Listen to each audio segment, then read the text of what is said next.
Hello guys, what we did here today is to register our model into our admin. So we had made here a email class. So we need to register it in our admin site register email. And as you can see here in our admin, our emails table is now created.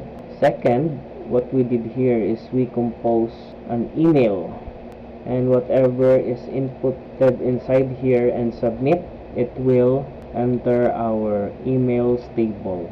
But first, let's see into the code what we did here. So inbox HTML is the one that gets triggered every time we click compose. So this compose button, every time we create, this resets into a new blank fields as indicated in our inbox.js. Here, every time we click compose email, this compose email is triggered to our query selector called compose. So this compose is triggered by this button. So what happens is we need some way that every time we reset our values into blank and the login user creates and types into the field and click submit button, we need some way to get all the data that the user has input. So this is a post method. So according to our inbox.html, this new email that is triggered is contained inside a form, compose form, that you will call.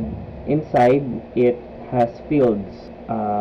This from is auto-populated here by this login user, which is us. Then this recipient, subject, and body, this field, the subject and the body. So we need some way to get this form data. So inside our code, we created a document query selector to get the form data.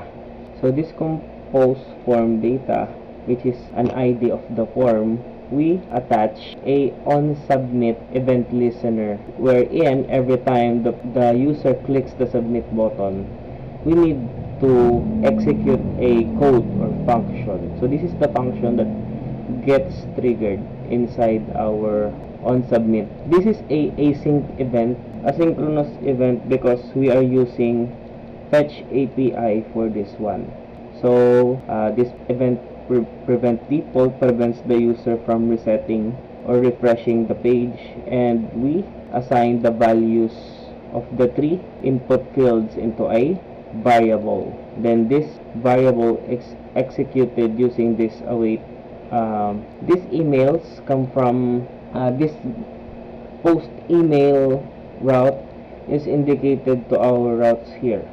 In our else.py says that when you trigger the emails without any parameters, this calls the views compose function, which is here. So this is pre-built for us. We just need to connect the API and the HTML to our JavaScript, and this function does the work for us. We don't need to worry about this anymore.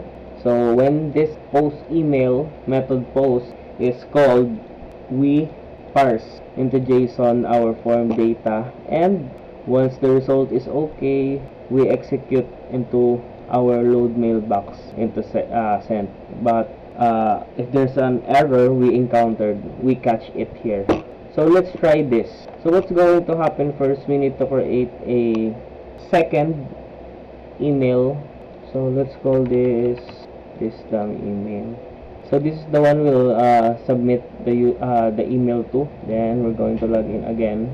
Compose, send to this second email, create a subject and a body, and submit this. First, we'll open the DevTools. Let's see what's going to happen. So once we submit this, email sent successfully. So does our emails table catch this data? Let's go. This is our recently made email sent to this table, meaning our compose functionality is now created. Thank you so much.